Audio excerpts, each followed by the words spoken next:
జరుగుతోంది. ఇదే అంశంపై వాళ్ళ డిఎన్ఏలో మా ఎట్టెల్ భరత్ తో డిస్కస్ చేద్దాం.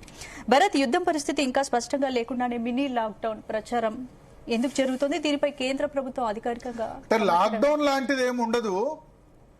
లాక్డౌన్ లాంటిది ఎట్టి పరిస్థితుల్లో ఉండదు. బట్ ఏంటంటే కొన్ని విషయాల్లో పొదుపు ఆస్టరిటీ మెజర్స్ యూపీఏ 2 గవర్నమెంట్ కూడా అనౌన్స్ చేసింది అప్పట్లో. 2008లో యూపీఏ 1 గవర్నమెంట్ ప్రపంచ ఆర్థిక సంక్షోభం ఉన్న సమయంలో కేంద్ర మంత్రులు కూడా బిజినెస్ క్లాసుల్లో కాకుండా ఎకానమీ క్లాసుల్లో ప్రయాణించాలి అని చెప్పి ఆస్టరిటీ మెజర్స్ అని అనౌన్స్ చేశారు. అప్పుడు అంటే బిజినెస్ క్లాస్లో కేంద్ర మంత్రి ప్రయాణం చేయాల్సి ఉంటే, ఎకానమీ క్లాస్ ఉంటే దాన్ని శశి తరూర్ అప్పుడు క్యాటిల్ క్లాస్ అన్నారు. అంటే పశువులు ప్రయాణించే క్లాసు ఎకానమీ క్లాస్ అని చెప్పడంతో అది గుర్తుండే ఉంటుంది చాలా మందికి, అదొక సంచలనం. సో యూపీఏ 1-2 హయాంలో కూడా ఇట్లా చేశారు. అయితే ఇది different style of austerity measures.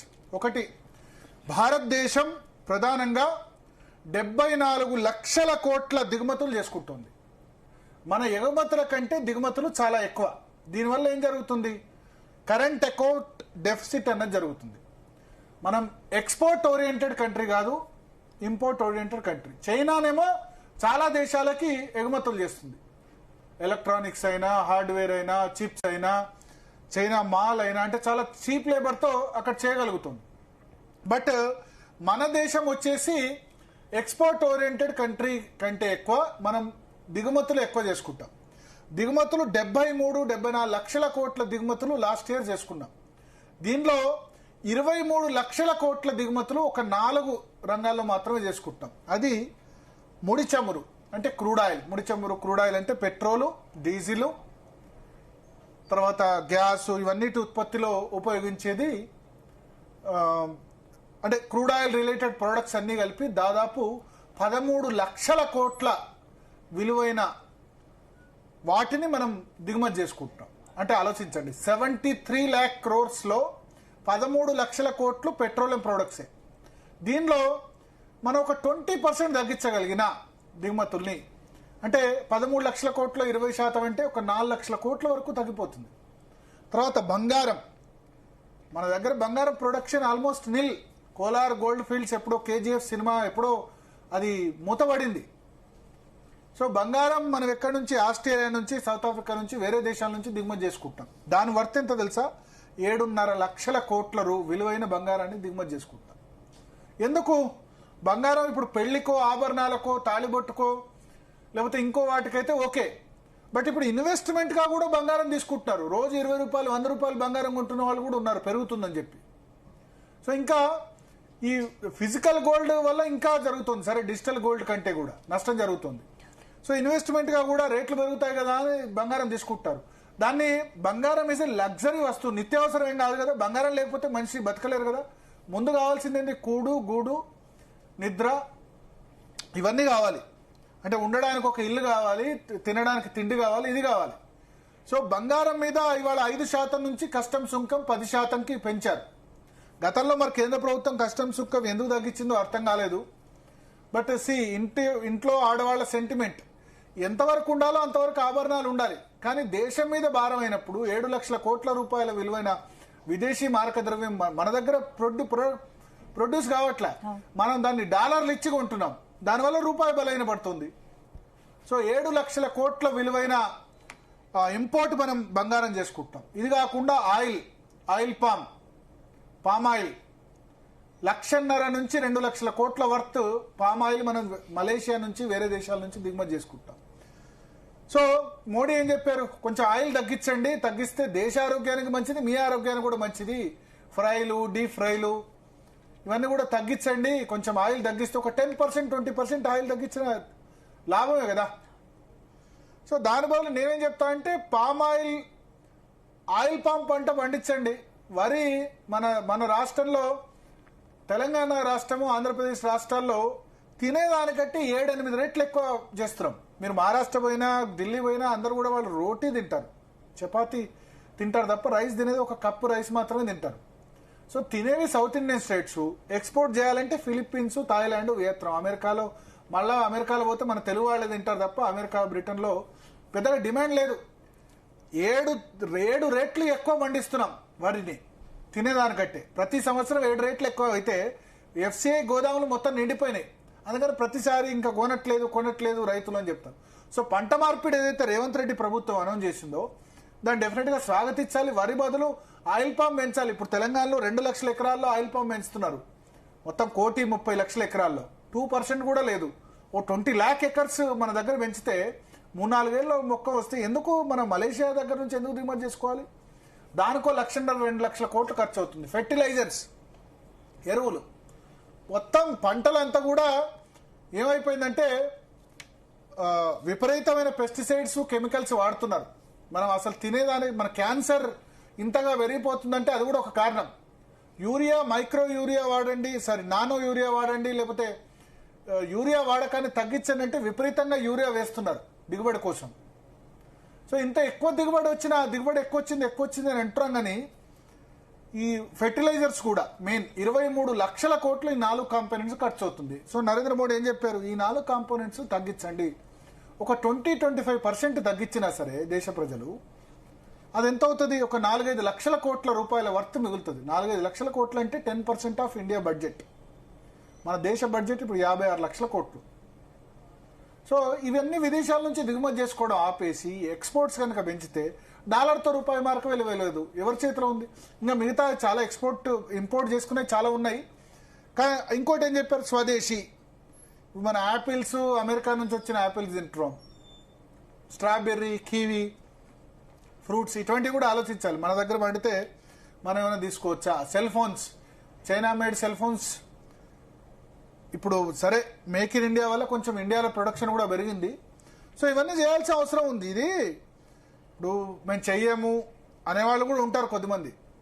ఇప్పుడు ఇది దేశభక్తి దాంతో సంబంధం లేకుండా దేశం కోసం మనం దేశానికి ఏమి ఇవ్వగలం? ఇదేదో నరేంద్ర మోడీ కాదు కదా, డాలర్తో రూపాయి మార్క విలువ ఇంప్రూవ్ అయితే ప్రతి ఇండియన్ బాగుపడతాడు కదా.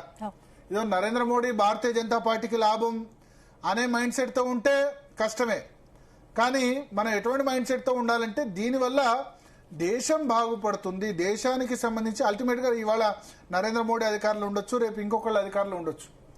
కానీ అల్టిమేట్గా 91-92 నుంచి రూపాయితో మార్క విలువ పెరుగుతూనే ఉంది. మన్మోహన్ సింగ్ ప్రభుత్వం వచ్చేసరికి అంతకుముందు 36, వాజ్పేయి సమయంలో 35-36 రూపాయల నుంచి 64 రూపాయలకు పెరిగింది. 64 నుంచి 95 పెరిగింది. ప్రతి 10 సంవత్సరాలకు ఒక 30-35 రూపీస్ దాకా పెరుగుతూనే ఉంది. దాదాపు 50% అప్రిషియేషన్ రేట్ ఉంటుంది ప్రతి 10 సంవత్సరాలకి. అంటే ప్రతి ఇయర్ 5-6% డాలర్తో రూపాయి మార్క. ఇది తగ్గాలంటే ఎట్లా? ఎక్స్పోర్ట్స్ పెంచాలి. మనం 140 కోట్ల మంది ఉన్నాం కదా, మనకే కన్జంప్షన్ ఎక్కువ. మన కన్జంప్షన్ ఎక్కువ కానివి ఏమున్నాయో చూడాలి. ఇప్పుడు ఎగ్జాంపుల్ పప్పులు. ఒక దశలో కందిపప్పు మనం బర్మా నుంచి ఇంకా వేరే ఆఫ్రికా దేశాల నుంచి కందిపప్పు దిగుమతి చేసుకున్నాం. పప్పులు పండించేవాడే లేడు. కందిపప్పు అప్పుడు కిలో 200 రూపాయలు అయింది, గుర్తుండే ఉంటుంది. 2013-14లో 70-80 రూపాయలు ఉంది కాస్త. తాండూరులో కందిపప్పు తప్ప ఎక్కడ తెలంగాణలో పెంచట్లే. మంచిది కదా పప్పు తింటే, ప్రోటీన్ కదా. కూరగాయలు తక్కువనే, కూరగాయలు తింటే మంచిది అన్నం కంటే. రైస్ తక్కువ తినండి, ఏమంటారు వెజిటేబుల్స్ ఎక్కువ తినండి అంటారు డాక్టర్. పాటిస్తున్నాం మనం? నేను కూడా పాటించట్లే, ఒప్పుకుంటున్నా. మీరు పాటిస్తున్నారా? ఓకే. సో నేను కూడా ఈ మధ్య స్టార్ట్ చేశాను, రైస్ తక్కువ తిని వెజిటేబుల్స్ ఎక్కువ తింటారు. కానీ వెజిటేబుల్స్ ఎక్కువ తినాలంటే ఎక్కువ వండాలి కూడా కదా. ఫ్రూట్స్, మన ఫ్రూట్స్ కల్టివేషన్ అయితే అయిపోయింది. చిన్నప్పుడు జామకాయలు ఇంటి దగ్గర చెట్టుగా ఫ్రీగా తెంపుకునే వాళ్ళం. నిన్న జామకాయ కిలో ఎంత అడిగితే 100 రూపాయల కిలో అంటున్నాడు. రూపాయికి కిలో జామకాయలు ఎక్కడ, 100 రూపాయల కిలో జామకాయలు ఎక్కడ? అన్ని జామ చెట్లు మనమే కొట్టేసాం ఇండ్ల నుంచి. ఫ్రూట్స్ ఎక్కడ మనం కన్జంప్షన్ చేస్తున్నాం? మంచివి కదా, ఆరోగ్యానికి మంచివన్నీ పెంచట్లే. ఆరోగ్యానికి చెడ్డదైన వరి పెంచుకొని పొట్టలు ఇంత చేసుకొని ఒబేసిటీ అవుతున్నాం, షుగర్ వస్తున్నది, అన్నీ వస్తున్నాయి కదా. ఎక్కువ అన్నం తినొద్దు అని చెప్తారు. ఆ అన్నం కాకుండా బ్రౌన్ రైస్ తినండి, లేకపోతే ఇది తినండి, రైస్ తక్కువ చేయండి, మిల్లెట్స్ ఎక్కువ తినండి, ఇవే కదా డాక్టర్లు చెప్తున్నాయి. సో పంటలు కూడా తగ్గిస్తే అయిపోతాయి కదా. మనం తినేదానికంటే 7 రేట్లు ఎక్కువ అయిన తర్వాత ఇంకేం లాభం? సో అదే చెప్పారు కన్జంప్షన్ సంబంధించి. సో ఇప్పుడు దాని దిశగా ప్రధానమంత్రి కాన్వాయ్లో ఇవాళ విజువల్ ఉంటే ప్లే చేయండి. PCR 2 వెహికల్స్ తోనే ప్రధానమంత్రి కాన్వాయ్ పోయింది. నార్మల్గా 25-30 వెహికల్స్. కానీ ఆ 2 వెహికల్స్ కూడా మంచిదే కాదేమో. ఎందుకంటే ప్రైమ్ మినిస్టర్ 2 వెహికల్స్ తో బయలుదేరితే అంబులెన్స్ వెనక ఉండాలి, డాక్టర్ ఉండాలి, ప్రోటోకాల్. ఢిల్లీలో అయితే ఓకే, బట్ మిగతా చోట్ల కష్టం. కానీ నేతలు తమ కాన్వాయ్లను తగ్గించుకోవడం అనేది కూడా అంటే ఒక లేకంటే సింబాలిక్. ఆర్థిక పరిస్థితి దాన్ని చూసి మిగతా వాళ్ళు నేర్చుకోవాలి. వీలైతే మెట్రో రైల్లో ప్రయత్నం చేయండి. అంటే ఇప్పుడు హైదరాబాద్ లో మెట్రో రైలు అందరు ప్రయత్నం చేయమంటే కష్టం. అంటే ఇప్పుడు హైటెక్ సిటీ మణికొండ ఉంది, మణికొండకు మెట్రో వెళ్ళాలంటే 10 కిలోమీటర్ల దూరం పోవాలి, అటు పోవాలని ఇటు పోవాలంట, కష్టం. ఓన్లీ రాయదుర్గం నుంచి ఉప్పలు ఎల్బీనగర్ డైరెక్ట్ ఇంటి దగ్గర ఉన్న వాళ్ళు అయితే మెట్రో వెళ్ళగలుగుతారు, మిగతా వాళ్ళు వెళ్ళలేరు. పబ్లిక్ ట్రాన్స్పోర్టేషన్, బస్సులు మన దగ్గర ఫ్రీ బస్ ఇస్తే టికెట్ ఉన్నోడికి పైసలతో ఏమంటారు, టికెట్ పెట్టినోడికేమో ఫ్రీ ఉండదే. ఇట్లా అంటే మహిళా మనలో కోపం వస్తాయి. సో పబ్లిక్ ట్రాన్స్పోర్ట్ మెట్రోలో ట్రావెల్ చేయమన్నారు, కానీ ఆల్టర్నేట్ ఏందన్నది చూడాలి. బట్ ఏదైనా ఇప్పుడు ప్రధానమంత్రి తర్వాత బీజేపీ పాలిత రాష్ట్రాల ముఖ్యమంత్రులు, మంత్రులు అందరూ కూడా ఆస్టరిటీ మెజర్ చేశారు. మనం కూడా ఫ్యూయల్ సేవ్ చేయాల్సిన అవసరం ఉంది. మన దేశంలో రావట్లే ఆయిల్, వేరే దేశాల నుంచి మనం దిగుమతి చేసుకోవాల్సి వస్తుంది. కాబట్టి తగ్గించుకుంటే మంచిది కదా. 73 లక్షల కోట్లు లాస్ట్ ఇయర్ మనం ఇంపోర్ట్ చేసుకున్నాం, దానిలో 23 లక్షల కోట్లు ఈ 4 ఇట్లో మాత్రం ఉంది. ఈ 4 తగ్గించుకుంటే, ఈ 4 ఒక 20-25% తగ్గించుకుంటే 5-6 లక్షల కోట్లు సేవ్ చేసిన వాళ్ళం అవుతాం. తద్వారా కరెంట్ అకౌంట్ డెఫిసిట్ జరుగుతుంది, ఎక్స్పోర్ట్స్ పెరుగుతాయి. ఎక్స్పోర్ట్స్ చేసేవేంటి, టెక్స్టైల్, జౌళి అంటే దుస్తులు మనం ఎక్స్పోర్ట్ చేస్తాం. బంగ్లాదేశ్ స్థానంలో ఇప్పుడు మనం ఒక చిన్న దేశం బంగ్లాదేశ్ చాలా ఎక్స్పోర్ట్ చేస్తుంది టెక్స్టైల్లో, మనం ఇంకా బాగా చేయొచ్చు. ఆ తర్వాత ఫార్మా, హైదరాబాదే బల్క్ డ్రగ్స్ 40% చేస్తుంది. ఆ ట్రంప్ టారిఫ్స్ వల్ల కొంత ఇబ్బంది ఎదురైంది, బట్ ఫార్మా పెంచుకోవాల్సిన అవసరం ఉంది. ఇప్పుడు Africa, other countries, Canada, European countries కూడా చేస్తున్నాం. అట్లాగే సాఫ్ట్వేర్ ఆర్టిఫిషియల్ ఇంటెలిజెన్స్ వచ్చి దెబ్బతీస్తుంది. గ్రోత్ ఆగిపోయింది, అంటే ఉన్నది కానీ గ్రోత్ ఆగిపోయింది. సో ఎక్స్పోర్ట్స్ పెంచుకోవాలి, ఇంపోర్ట్ తగ్గించుకోవాలి, తద్వారా రూపాయి బలపడుతుంది. Simple logic. మాట్లాడదాం మనతో పాటు